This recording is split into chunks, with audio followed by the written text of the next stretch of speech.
எப்பயுமே நான் ஒரு விஷயத்த செய்யறதுக்கு வேற ஒருத்தரோட மோட்டிவேஷன் எனக்கு தேவை. யாராவது ஒருத்தர் வந்து என்னை மோட்டிவேட் பண்ணணும் அப்படிங்கிற ஒரு அவசியம் உங்களுக்கு இருக்கா?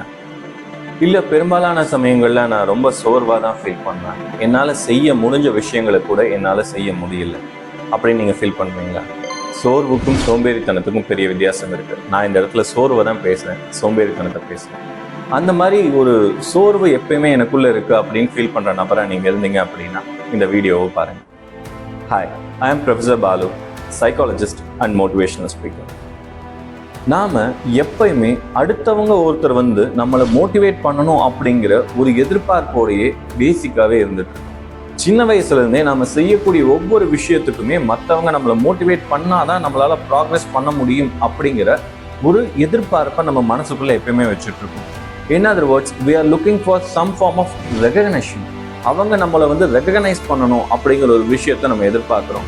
ஏன் இந்த ரெகக்னிஷன் நம்மளுக்கு தேவை அப்படின்னு நம்ம நினைக்கிறோம் அப்படின்னா, முதல் விஷயம், நாம பண்றது சரியா தவறா, இல்லை நாம முன்னாடி ஏதோ ஒரு விதத்துல தவறு பண்ணியிருப்போம், இப்போ அந்த தவறை பண்ணாம இருக்கமா அப்படிங்கிறத நாம மேக் ஷூர் பண்ண முயற்சி பண்ணணும். அதனாலதான் மற்றொருத்தர், யாராவது ஒருத்தர் வந்து நீங்க பண்ணக்கூடிய இந்த ஒரு விஷயம் சரியானது அப்படிங்கிற ஒரு அங்கீகாரத்தை உங்களுக்கு கொடுக்கணும் அப்படின்னு நாம எல்லாருமே எக்ஸ்பெக்ட் பண்றோம். ஆனால் இது ஒரு சரியான வழிமுறை கிடையாது.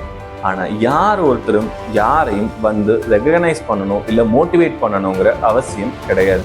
இன்னைக்கு இருக்கக்கூடிய காலகட்டங்களில் உங்களை பாசிட்டிவாக மோட்டிவேட் பண்ணுறவங்களையும் தாண்டி நெகட்டிவாக மோட்டிவேட் பண்ணக்கூடிய நபர்கள் தான் அதிகமாக இருக்காங்க. அவங்க வேணும்னு செய்யலாம், இல்லை அவங்களுக்கே அதை தெரியாமலும் செய்யலாம்.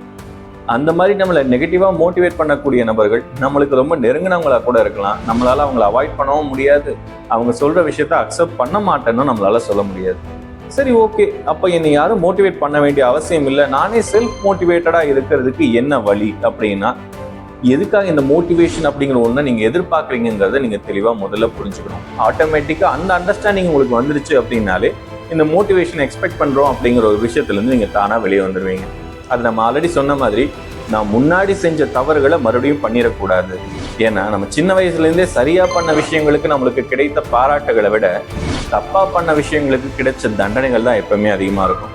நம்ம சரியாக பண்ண ஒரு விஷயத்த நம்மக்கிட்ட திரும்ப திரும்ப சொல்லி நம்மளை யாரும் அப்ரிஷியேட் பண்ணுறாங்களோ இல்லையோ, ஆனால் நம்ம தெரியாமல் செஞ்ச ஒரு சின்ன தவறை கூட மறுபடியும் சொல்லி நம்மளை காயப்படுத்திக்கிட்டே இருப்பாங்க. நீ போன எக்ஸாமில் ரொம்ப நல்ல மார்க் எடுத்தல, இதே மாதிரி இந்த எக்ஸாம்லேயும் நல்ல மார்க் எடு மேக்ஸிமம் யாரும் சொல்லியிருக்க மாட்டாங்க. போன எக்ஸாம்லேயே நீ உருப்படியாக எழுதலை, இந்த எக்ஸாம்லேயாவது உருப்படியாக எழுது அப்படின்னு தான் நம்மளை ஸ்கூல்ல இருந்தே சொல்லி வளர்த்துருப்பாங்க. அதனால நாம செஞ்ச வெற்றிகளை விட நாம பார்த்த தோல்விகள் தான் நம்மளுக்குள்ள ரொம்ப அதிகமான தாக்கத்தை ஏற்படுத்தியிருக்கோம். அதுவே நம்மளை அறியாம நம்மளுக்குள்ள ஒரு பயத்தை விதைச்சிருக்கும். நாம என்னதான் வந்து பிசிக்கலா வளர்ந்துருந்தாலும், அன்னைக்கு நாம குழந்தையா இருந்தோம், ஆனா இன்னைக்கு நல்லா வளர்ந்த ஒரு பெரியவங்களாயிட்டோம். இன்னைக்கு நாம இவ்வளோ வளர்ச்சி அடைஞ்சிருந்தாலும் சின்ன வயசுல இருந்த அந்த ஒரு மனப்பாங்கு இல்லை மனபாவம் அப்படிங்கிறது இது மட்டிலும் நம்மளுக்குள்ள அதே விதமான தாக்கத்தை ஏற்படுத்திக்கிட்டு தான் இருக்கு. என்ன, நாம் அதுக்கான ரெகக்னைசேஷனை வேற ஏதாவது ஒரு விதத்துல ஃபுல்ஃபில் பண்ணிக்கிறதுக்கான வழிமுறைகளை மாற்றிருக்கோம், அவ்வளவுதான். ஸோ இதை சரி பண்றதுக்கான ஒரே வழி என்ன அப்படின்னு பார்த்தீங்க அப்படின்னா, don't think about your past years.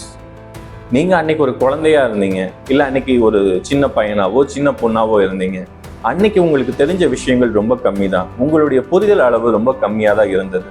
அந்த வயசுல நீங்க தப்பு செய்யறதுல எந்த விதமான தப்பும் கிடையாது.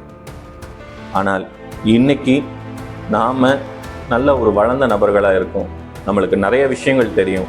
நம்ம கிட்ட பல பேர் வந்து நம்பி அவங்களோட வாழ்க்கைக்கான ஒரு சஜஷனையோ இல்லை ஏதோ ஒரு கைடன்ஸையோ நம்ம கிட்ட கேட்குறாங்க. நாமளாவே கையில பல பொறுப்புகளை எடுத்து நாம பண்ணிட்டு இருக்கோம். இந்த ஒரு பர்டிகுலர் சுச்சுவேஷன்ஸ்லயும் வந்து மற்றவங்களோட ரெகக்னைசேஷனை எதிர்பார்த்து நிற்கிறது அப்படிங்கிறது நிஜமாவே சரியான ஒரு விஷயம் கிடையாது. ஏன்னா பல சமயங்கள்ல அந்த ஒரு மோட்டிவேஷன் அப்படிங்கிறது நம்மளை நெகட்டிவா தான் நிறுத்தும். நாமளே பாசிட்டிவா ஒரு விஷயத்த செய்யலான்னு உள்ள போறப்பையும் அவங்க கொடுக்குற ஒரு சின்ன நெகட்டிவான ஒரு மோட்டிவேஷன் அப்படிங்கிறது நம்மளை சுத்தமாக அதை செய்ய விடாம நிறுத்திடும். நம்ம தமிழ்ல ஒரு நல்ல பழமொழி இருக்கு, உண்மை ஜெயிக்க தான் ஆதாரம் வேணும், போய் ஜெயிக்க குழப்பமே போதும். உங்களை செய்ய வைக்கிறதுக்கு தான் நிறைய எஃபர்ட் போடணும். நீங்க செய்ய விடாம தடுக்கணும் அப்படின்னு ஒருத்தர் முடிவு பண்ணிட்டாங்கன்னா, ஜஸ்ட் ஏதோ ஒரு சின்ன விஷயத்த சொல்லி அங்க அது அப்படிதான் போடுச்சான், அதனால நீங்க எதுக்கும் அதையும் ஒருத்தர் யோசிச்சுட்டு பண்ணுங்களேன் அப்படின்னு ஒரு வார்த்தை தாராளமா போதுமானது. நாம செய்யக்கூடிய விஷயத்துல ஆட்டோமேட்டிக்காவே ஒரு தடைக்கல்ல நாமளே கிரியேட் பண்ணிடுவோம். மேக்ஸிமம் இந்த மாதிரி பிரச்சனைகளை தான் நம்மளோட பேரண்ட்ஸ் கிட்ட எல்லாம் கொண்டு வந்து சேர்த்திருப்பாங்க. நம்மளோட ரிலேட்டிவ்ஸோ தெரிஞ்சவங்களோ யாரோ ஒருத்தங்க இந்த மாதிரி இருக்கிற ஏதோ ஒரு விஷயத்த அவங்க கிட்ட கொண்டு வந்து சேர்த்துருவாங்க. அவங்க மைண்ட்ல ஒரு தயக்கம் உருவாயிடும். அது ஆட்டோமேட்டிக்கா அவங்களோட குழந்தைங்க இல்லை உங்களோட பியர்ஸ் இவங்க இந்த மாதிரி இருக்கவங்க கிட்ட ப்ராக்ரெஷன் அப்படிங்கிற ஒரு விஷயத்த முழுசாவே நிறுத்திடும். அதனால நடந்த தவறுகள் நடந்ததா இருக்கட்டும், அதாவது நடந்தவை நடந்தவையாக இருக்கட்டும், இனி நடப்பவை நல்லவையாக இருக்கட்டும். இப்ப இருக்க உங்க மேல நீங்க முழு கான்ஃபிடென்ஸோட நம்பிக்கை வைக்க வேண்டியது அவசியம். அதே சமயம் நீங்க செய்யக்கூடிய விஷயத்துல உங்களுக்கு தெளிவான நாலேஜ் இருக்கா இல்லையா அப்படிங்கிறத முழுசா முதல்ல தெளிவுபடுத்திக்கோங்க. ஏன்னா அரைகுறை அறிவு ஆபத்தானது. அந்த ஒரு இன்கம்ப்ளீட்டட் நாலேஜ் அப்படிங்கிற ஒரு விஷயம் தான் உங்களுக்குள்ள பயங்கரமான தயக்கத்தை ஏற்படுத்தும். நிறைய பேர்கிட்ட போய் சஜஷன் கேட்க வைக்கும், நிறைய பேரோட ஒப்பீனியனை தேட வைக்கும். கடைசியில் நீங்க ஏதோ ஒன்று முடிவு எடுத்திருக்கீங்க, அந்த முடிவு சரிதான் அப்படிங்கறது யாராவது ஒருத்தர் சொல்ல மாட்டாங்களான்னு தான் நீங்க தேடுவீங்க. அவங்க சரின்னு சொல்லிட்டாங்க அப்படிங்கிறதுனால உடனே வந்துட்டு எல்லாத்தையும் கேட்டுட்டேன், எல்லாரும் சொல்லிட்டாங்கனால நான் செய்ய போறேன் அப்படின்னு நீங்க போவீங்க. ஆனாலும் நீங்க எடுத்த முடிவுகள் தவறாகவும் இருந்திருக்கலாம். அந்த நபர் ஏதோ ஒரு காரணத்துக்காக அது சரின்னு உங்களை மோட்டிவேட் பண்ணியிருக்கலாம். ஆனால் அதனுடைய விளைவுகளை சந்திக்க போறது நீங்களா தான் இருப்பீங்க. அதனால உங்களோட பாஸ்ட் எதுவாக இருந்தாலும் அதை வச்சு உங்களோட ஃபியூச்சரை நீங்க டிசைட் பண்ணாதீங்க. உங்களோட ஃபியூச்சர் ஆக்ஷன் அப்படிங்கிறது எதுவுமே உங்களோட பாஸ்டோட சம்மந்தப்பட்டது கிடையவே கிடையாது. இன்னும் சொல்லணும்னா இன்னைக்கு நீங்க எப்படி இருக்கீங்க அப்படிங்கிறது கூட உங்களோட ஃபியூச்சருக்கு சம்மந்தப்பட்டது கிடையாது. இன்னைக்கு இப்படி இருக்க ஒரு நபர் நாளைக்கு வேற லெவல்ல இருக்கிற ஒரு நபரா மாறலாம். யாராலையும் இனி வரக்கூடிய எதிர்காலம் இப்படிதான் இருக்குன்னு 100% கணிச்சு சொல்ல யாருக்குமே முடியாது. அதனால இன்னைக்கு நீங்க எப்படி இருக்கீங்க, இனி வருங்காலத்தில் நீங்க எப்படி வேணாலும் இருப்பீங்க. அதனால என்னைக்குமே நீங்க உங்களோட ஃபியூச்சர் ப்ரெடிக்ஷனை மட்டுமே வச்சு எப்படி இருக்கணும்னு நீங்க நினைக்கிறீங்களோ அதை மட்டுமே வச்சு ஒரு முடிவெடுங்க.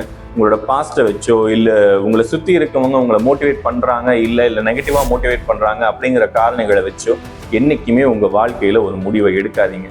எப்போ உங்களுக்கு இந்த ஒரு பர்டிகுலர் கிளாரிட்டி உள்ள வர ஆரம்பிக்குதோ ஆட்டோமேட்டிக்காவே நீங்க மற்றவங்களோட ஒப்பீனியனுக்கு முக்கியத்துவம் கொடுக்கறத படிப்படியா குறைச்சிக்கிட்டே வந்துடுவீங்க. அதே சமயம் நீங்க செய்யக்கூடிய விஷயத்துல உங்களுடைய understanding and as well as அதை பத்தின நாலேஜ் அண்ட் ஸ்கில்ல நீங்க படிப்படியா டெவலப் பண்ணிட்டே வந்துடுவீங்க. இந்த 2 விஷயமும் சைமல்டேனியஸா நடக்கணும். மற்றவங்க கிட்ட இருந்து கேட்குற விஷயங்களையும் குறைச்சிக்கணும், அதே சமயம் நம்மளோட நாலேஜ் அண்ட் ஸ்கில்லையும் வந்து நீங்க இம்ப்ரூவ் பண்ணணும். இது 2யுமே சைமல்டேனியஸா நீங்க பண்றப்ப மட்டும்தான் உங்களால உங்களோட லைஃப்ல சக்சஸ்ஃபுல்லா இருக்க முடியும். ஒரு சின்ன எக்ஸாம்பிள் இதுக்கு என்ன பார்க்கலாம் அப்படின்னா, நீங்க ஒரு டாக்டர் கிட்ட போறீங்க, உங்களுக்கு உடம்பு சரியில்லை அப்படின்னு. அந்த டாக்டர் கிட்ட போனப்ப அவர் என்ன சொல்லுவாரு, நீங்க சாப்பிட்ட இந்த ஒரு சாப்பாட்டு பழக்கத்தினாலதான் உங்களுக்கு வந்து உடம்பு சரியில்லாம போயிடுச்சு அப்படின்னு சொல்லுவாரு. இதை சொன்னது மட்டும் இல்லாம அடுத்து அவர் என்ன பண்ணுவார் அப்படின்னா உங்களுக்கு ஒரு மருந்து எழுதி கொடுப்பாரு. இந்த மருந்தை நீங்க சாப்பிடுங்க, ஆனால் அதே சமயம் அந்த சாப்பாடு இல்லை அந்த ஒரு உணவு பழக்கத்தை தவிர்த்துடுங்க அப்படிம்பாரு. அதை படிப்படியா குறைச்சிக்கோங்க. அதே சமயம் இங்க டேப்லெட் நீங்க கரெக்டா எடுத்துக்கிறத படிப்படியா இன்க்ரீஸ் பண்ணுங்க. இந்த 2யுமே நீங்க கரெக்டா ஒரே சமயத்துல ஆல்டர் பண்றப்ப மட்டும்தான் உங்களுடைய வியாதி உங்களுடைய பிரச்சனை சரியாகிறதுக்கான சாத்தியக்கூறுகள் இருக்கே தவிர நான் இங்க மெடிசனும் எடுத்துக்கிறேன், நான் இஷ்டத்துக்கு அதே விஷயத்த சாப்பிட்றேன் அப்படின்னா நிஜமா எதுவுமே பிரயோஜனப்படாது இல்லையா? அதே மாதிரிதான் நீங்க எல்லா ஸ்கில்லையும் டெவலப் பண்ணிட்டு இன்னும் மற்றவங்களை டிபெண்ட் பண்ணியே இருந்தீங்கன்னா நிஜமா உங்களோட லைஃப்ல நீங்க பார்க்கக்கூடிய பிரச்சனைகள் சால்வ் ஆகாது. மற்றவங்களை டிபெண்ட் பண்ணி இருக்கிறது, அவங்களோட மோட்டிவேஷன் எக்ஸ்பெக்ட் பண்ணி இருக்கிறேன் அப்படிங்கிற அந்த ஒரு விஷயத்த படிப்படியா குறைச்சிக்கிட்டு நீங்க உங்களோட ஸ்கில் அண்ட் நாலேஜை படிப்படியா இம்ப்ரூவ் பண்ண இந்த 2 சேஞ்சுமே உங்களுக்கு ஆட்டோமேட்டிக்கா ஒரு செல்ஃப் கான்ஃபிடன்ஸ் அப்படிங்கிற ஒரு விஷயத்த பில்ட் பண்ண ஆரம்பிக்கும். அதுதான் உண்மையா உங்களை எங்கேயுமே தைரியமா நின்று எந்த ஒரு வேலையுமே செய்ய வைக்கும். ஸோ இது மூலியமா நீங்க ஃபியூச்சர்ல எந்த விதமான தயக்கங்களும் இல்லாம முழு நம்பிக்கையோட உங்களோட எதிர்காலத்தை நீங்க நகர்த்தி செல்லலாம். உங்களோட முழு நம்பிக்கையோட நகரக்கூடிய ஒவ்வொரு விஷயமும் எழுதி வச்சுக்கோங்க, என்னைக்குமே தவறா போகாது. உங்க மேல உங்களுக்கு நம்பிக்கை இல்லை அப்படின்னா நீங்க செய்யற விஷயம் சரியானதாகவே இருந்தாலும் ஏதோ ஒரு தவறுகள் நிச்சயம் அந்த இடத்துல உருவாகிறதுக்கான சாத்தியக்கூறுகள் இருந்துகிட்டே இருக்கும்.